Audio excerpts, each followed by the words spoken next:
any list of numbers really can be a sequence. That's a sequence, and we'll talk about several others. Just some notation, just so we're all on the same page, I think probably okay. Usually the first term, A1, second term's A2, A3, so forth.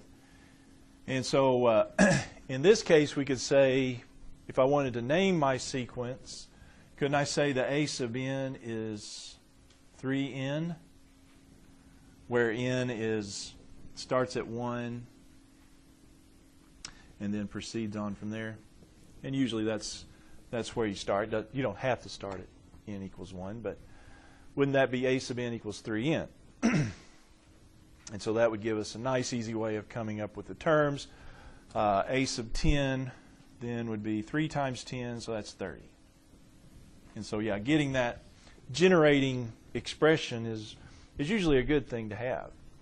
And so that's one way that you'll see it written. But they'll also use kind of a even more abbreviated version of it and have just braces to designate that that you're talking about a sequence.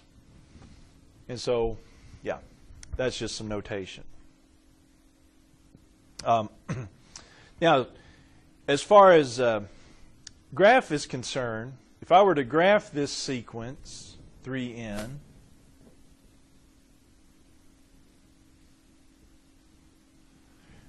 since on sequences I'm usually just talking about the positive integers, the graph is just, it's not a connected sort of thing, but it is similar to what we usually do. A sub 1 is 3. A sub 2 is A equals 2, we've got 6. 3, you've got 9, so forth and so on. So usually the graph, if you graph the sequence on your XY axes coordinate system, it's just a series of dots. So if they refer to that. Okay. All right. What about this sequence here?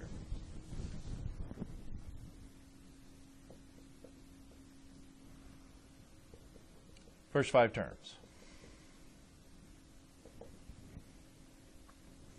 Well, that was just saying every n value do the reciprocal, or other ways you look at it, but you got 1 over 1, you got 1 over 2, 1 over 3. It's the fractions. First 5. Of course, 1 over 1 is 1. All right. One of the concerns we'll have with these sequences, of course, are limits.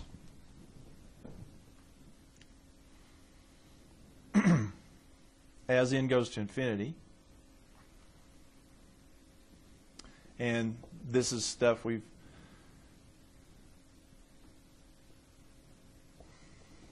talked about before. What about that limit? We're talking about the limit. Back to that sequence there. Is there a limit? Yeah. If n goes to infinity of the 3n sequence, n is just getting larger and larger, so 3 times n is getting larger and larger. That's infinity. Now, on the other hand, this sequence does have a limit, right? As n goes to infinity, that would go to 0. All right, and so for that reason, then, the series 3n is divergent, just as before, and the series 1 over n would be convergent, just as before. Same idea, right? Convergent if it goes to a finite number, divergent if it goes to infinity, negative infinity, something like that. So that notation, symbolic notation, is the same. All right. One other sequence that we'll encounter a lot, not just by itself, but within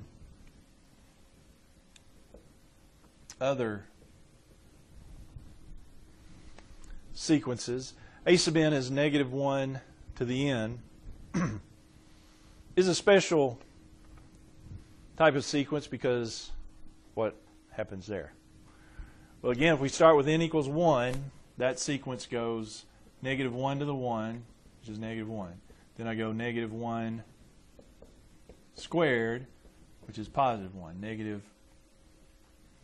-1 cubed then is -1. -1 to the 4th is +1. So that's the alternating signs, and we'll utilize that quite a lot within other sequences. It gives us a way to alternate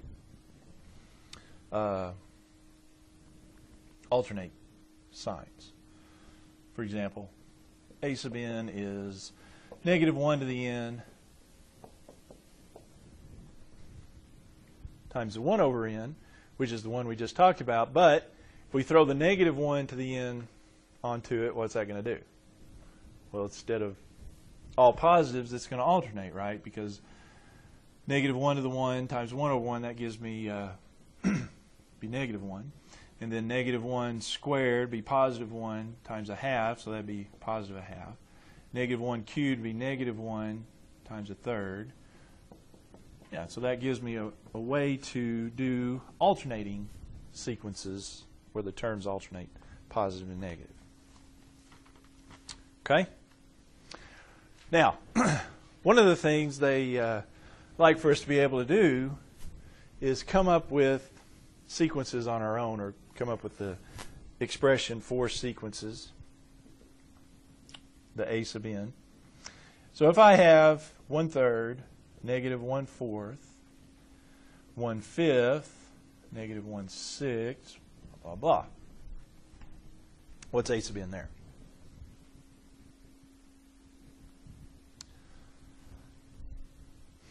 Well, a couple of things to look at. Obviously, we're alternating. And so what does that mean? Well, if we're alternating, that means I'm going to have to involve this -1 to a power part of it. However, there's a slight problem. Why can't I just do -1 to the n? What would be wrong with just doing -1 to the n? Again, the way we'll start this is n starts at 1. So why can't this be just -1 to the n? Well, if I start at -1 to the n, won't that give me a negative first term? Because -1 to the 1 gives me -1. So that would give me a negative first term. So I can't just do n here. How can I fix it? Well, there's a couple ways. How about n plus 1? Wouldn't that fix it? Where it would be a positive first term, negative second term, because the first term would be 1 plus 1, which would be squared, so -1 squared. Now the other part, the fraction, well, I have a slight problem there because I'm not starting at the bottom as 1.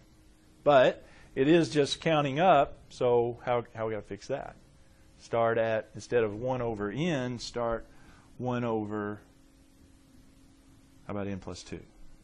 Yeah, because everything's kind of just shifted 2 units over, right? This, instead of 1 over 1, I've got 1 over 3. Instead of 1 over 2, I've got 1 over 4. So I've just added 2 to each denominator. With me?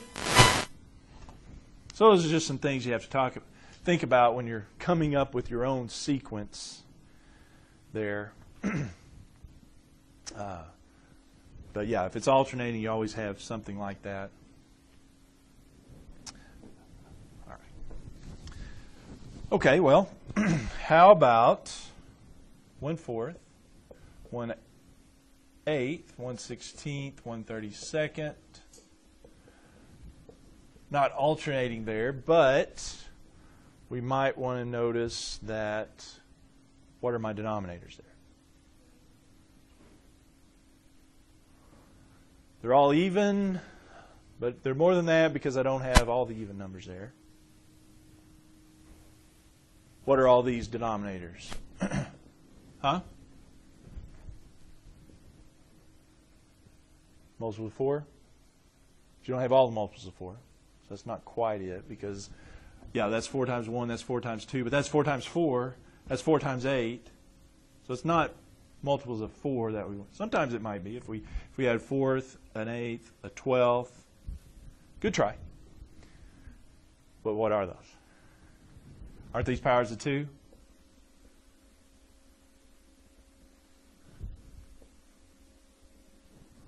Yeah, they're powers of 2. That's 2 squared, and they're consecutive powers of 2, right? So that's good. I want consecutive things.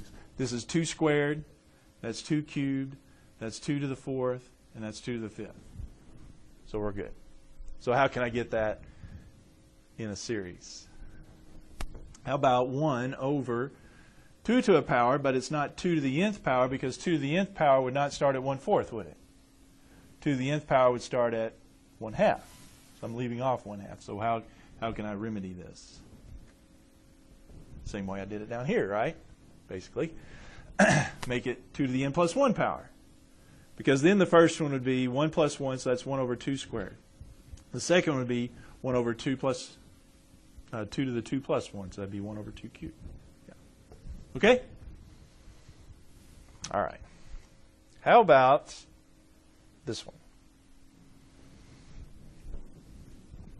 How about -1, 1/4, -1/9, 1/16, -1/25, etc., etc., etc. What's my a sub n there? Well, first of all, have the alternating thing. So what does that mean? That means I need to do -1 to some power. Will n power get it this time? Yeah. I think the n power would be the one I'd want here, because that would start me off at negative, and then the next would be positive, and then the next would be negative. So instead of n plus 1, I want the n there. Now what about the rest? Well, again, it has to do with the denominators, doesn't it? This is times 1 to, what are the bottom things here? What are they? Squares, aren't they? Yeah, these are squares. 2 squared, 3 squared, 4 squared, 5 squared. And even this one works because the denominator here would be 1 squared, wouldn't it? So yeah, these are the squares, n squares. And we do want to start with 1 squared, bottom 2 squared. Okay? So it's just some different ways of thinking. Okay, one more.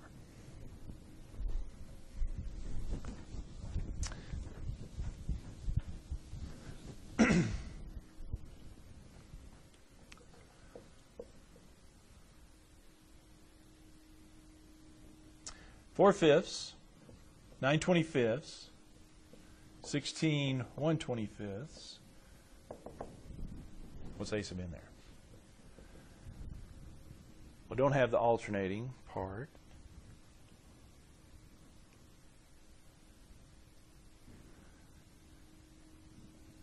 Basically what it amounts to is, for these anyway, you look for powers, you look for multiples. What do you see? The tops are the squares. However, I leave off 1.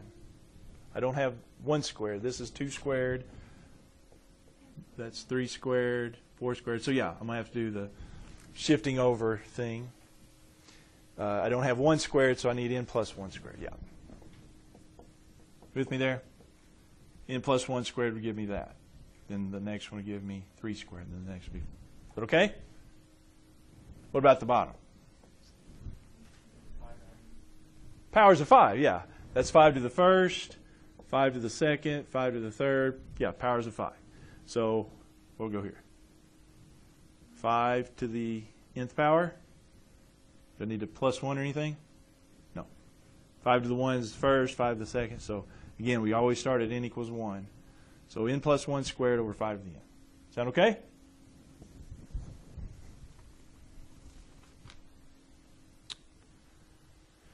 All right.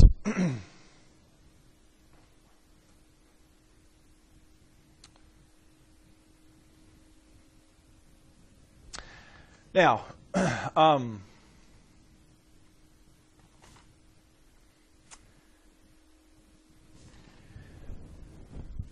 another question then we shall ask is, I think I'll go to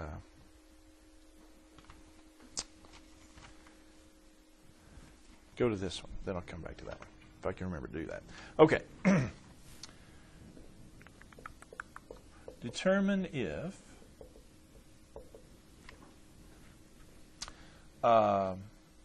a sub n equal 7n squared over n plus 6n squared converges.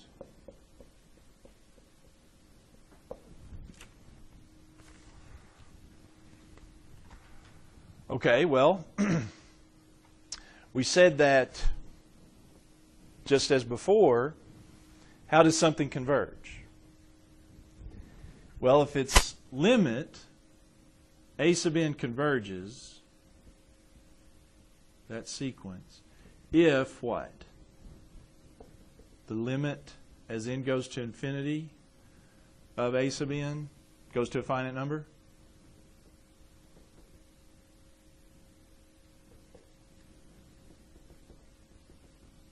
Yeah. So the question, does this converge? I'm going to look at the limit of that sequence.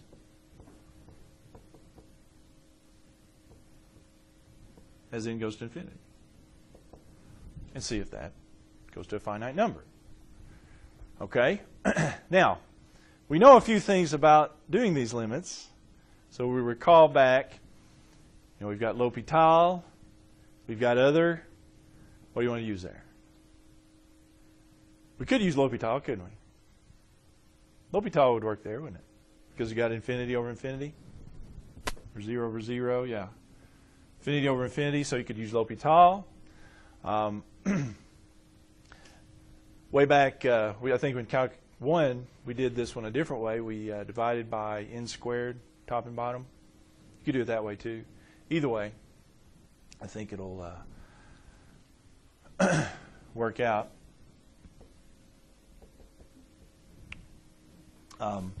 Probably direct answer wise, we get quicker doing that way. That's whatever you want to do. If I divide both sides by n squared, or top and bottom by n squared, we'll have 7 over, what would be 1 over n plus 6. Yeah, so that's 7 over 0 plus 6, because that goes to 0. 7, 6. It converges. Okay? What about this one? A sub n negative 8n cubed over 9 minus n. Convergent?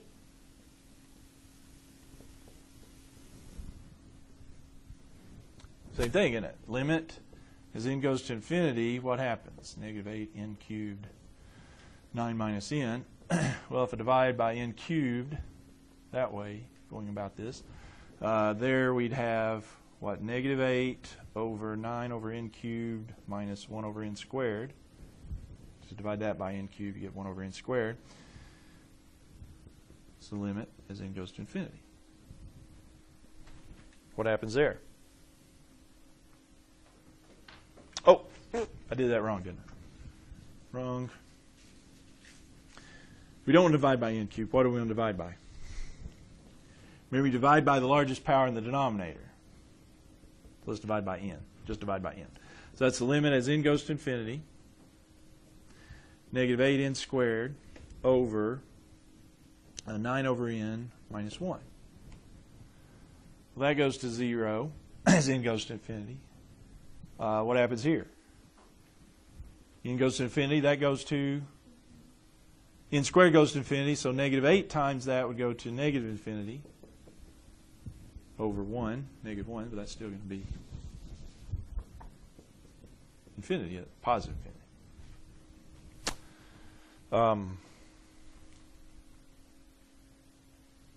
So that one's no, not convergence, divergent.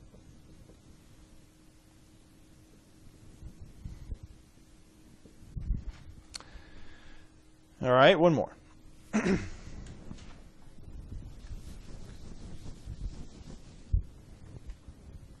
A sub n is L n of n over n. Is that one convergent?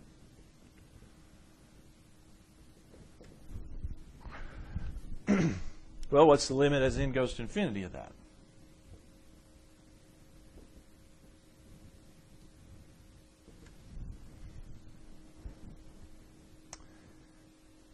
Well, that one is one where we'd use what?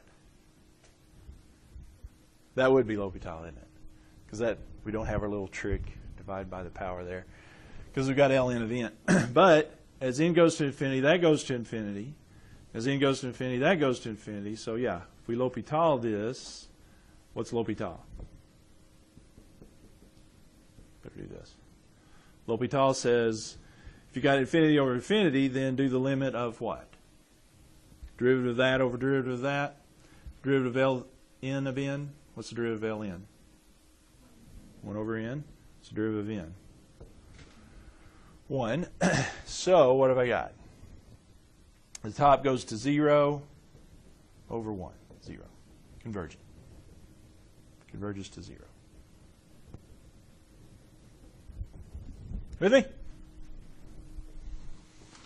Okay. All right, so yeah, let me go back to this one. A sub n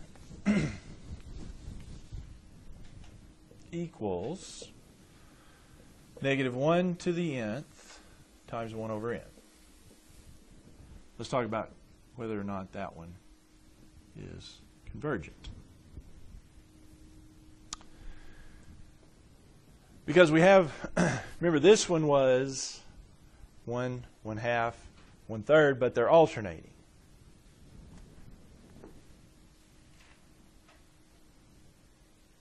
Starts off with negative 1, then it's positive 1/2, then negative 1/3, 1/4.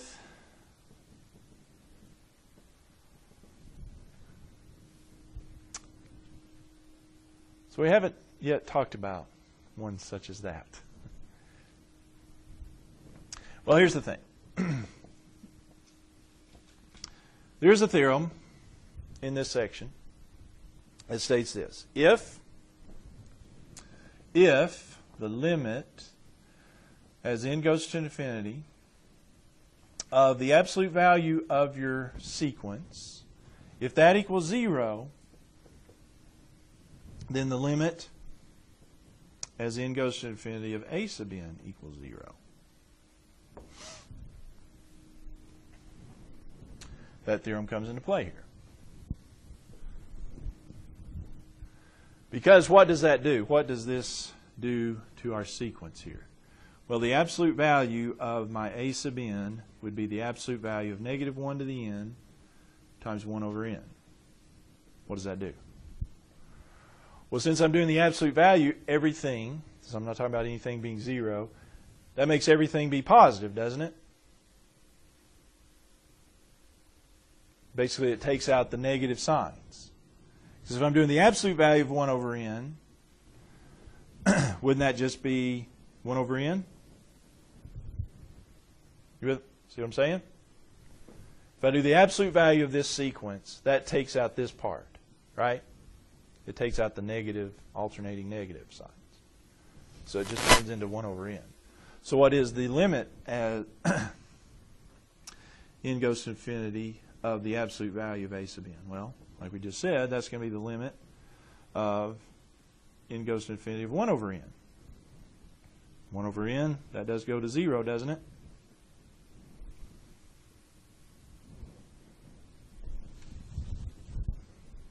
So this theorem says then, if that goes to 0, then your a sub n goes to 0. Limit.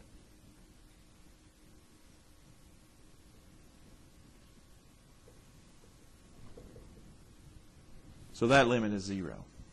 So it's convergent to 0. Okay? But the absolute value does have to equal 0. It can't equal any other number for that to work. So that one is convergent, even though it bounces between, and you can kind of see it if you graph it out. At 1, you're at negative 1. At 2, I'm at positive 1/2. At 3, I'm at negative 1/3. At 4, I'm at positive 4. So, I mean, it does seem like these are coming up to 0. These are coming down to 0. So, anyway. But that theorem allows us to do that.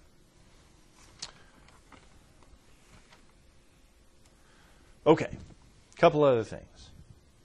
Another sequence that they introduce here is the geometric sequence.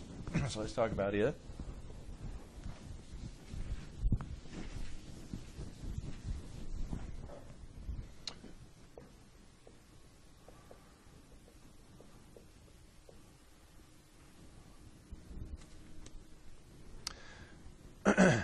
And as you are probably already familiar with, a geometric sequence is a sequence that has a common ratio.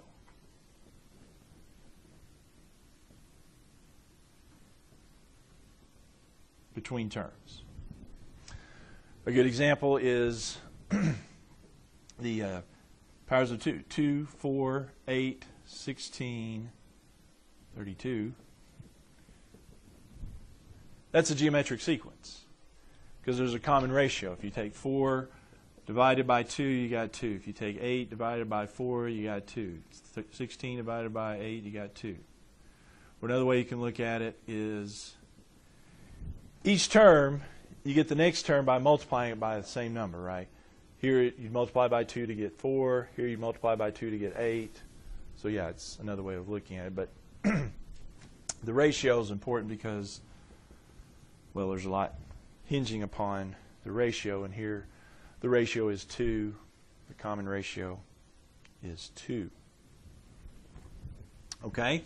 Now, one thing we also should note there, if I wanted to write that in a sub n format, it'd be 2 to the n. If I have a sub n equals 2/3 to the n, well, that's 2/3 to the 1, so that's 2/3. 2/3 squared would be 4/9. 2/3 cubed would be 8/27. Yeah, again, I get a geometric sequence. A sub n equals -4 parentheses to the n. That'll give me -4, positive 16, negative 64, positive 256. Isn't that geometric also because I'm multiplying each time by -4? R equals -4 here, R equals 2/3 here. It's also geometric.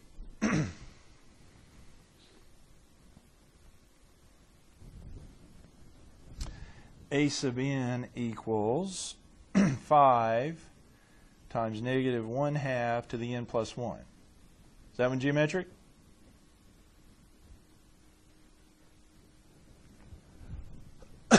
Well, let's see.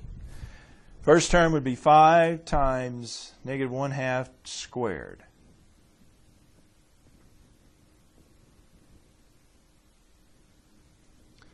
What did I say? 5 times -1/2 squared, which is 5 times 1/4.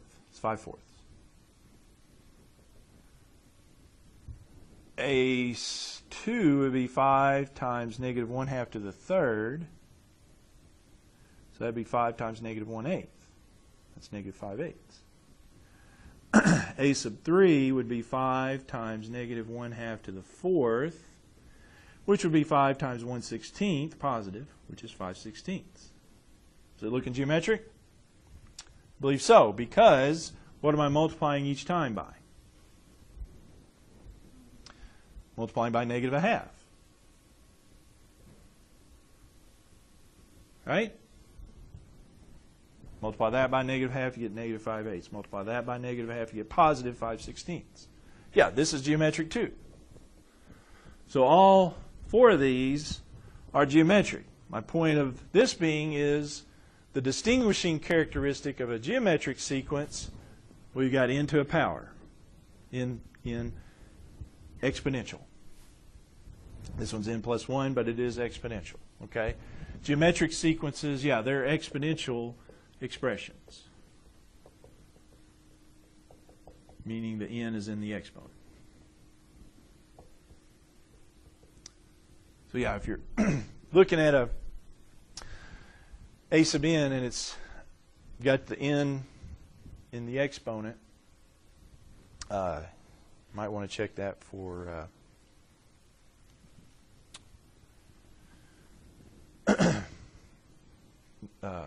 being an exponential. Then the other thing is on the convergence, geometric sequences, I'll just make a note here, converge if, well, it turns out if R is in between -1 and +1. And it could be equal to 1. So if the R is between, and so, yeah, if I come across a geometric sequence, if my R is between -1 and +1, it's convergent. If it's not between -1 and +1, it's divergent. So back to these, and they probably go through it a little more in the book there, but out of these four, what do you got? Which ones are convergent? Which ones are divergent? It's obvious on this one it's divergent, but the R is 2. That one's divergent. This one, the R is 2/3, right? So that one's convergent. Here, you're alternating, but it's R is -4, so that one's divergent.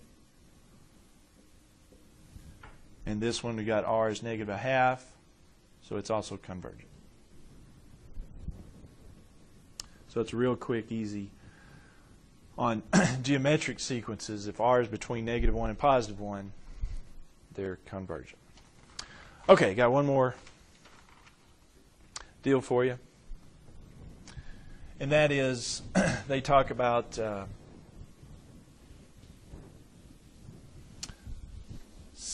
increasing and decreasing sequences.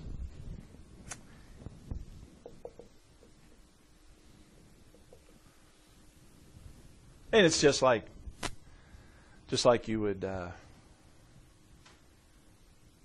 hope. Okay, a sub n equals 2 to the n.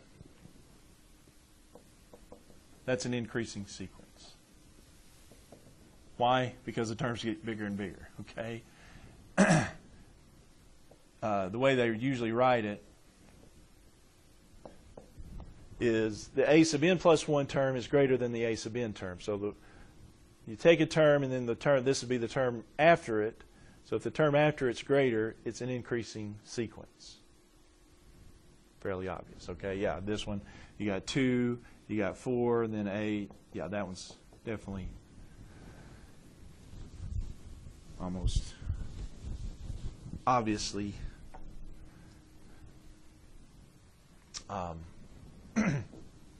it's increasing. Decreasing, well, it goes the other way. A sub n plus 1 is less than, so the term following your a sub n term, if it's less, then you got yourself decreasing. A good example of that is a sub n equals 1 to the n. Decreasing. 1, 1/2, 1/4, 1/5. What happened to my third? 1/3, 1/4. Yeah. Each term is smaller than the previous term. It's decreasing. Okay. Monotonic, that's a different term. What monotonic means, a sequence is monotonic if it's either decreasing or it's increasing. In other words, it's doing one thing or the other.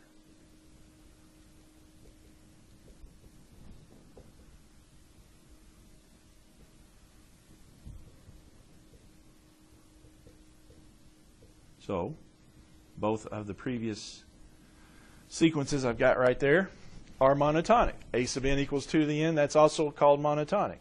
A sub n equals 1 over n, that's monotonic because 2 to the n is increasing, 1 over n is decreasing. So if it's one or the other of those, it's also referred to as a monotonic sequence.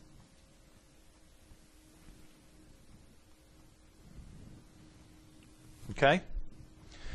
All right. Now, what about this one?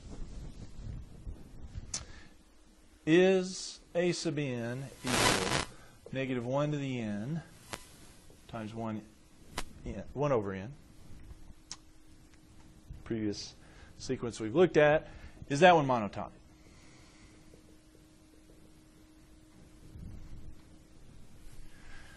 Well, let's look at the terms. What are the terms of this? It starts at negative 1, then it goes positive a half, then negative a third, positive a fourth. What you got there? Is that one increasing?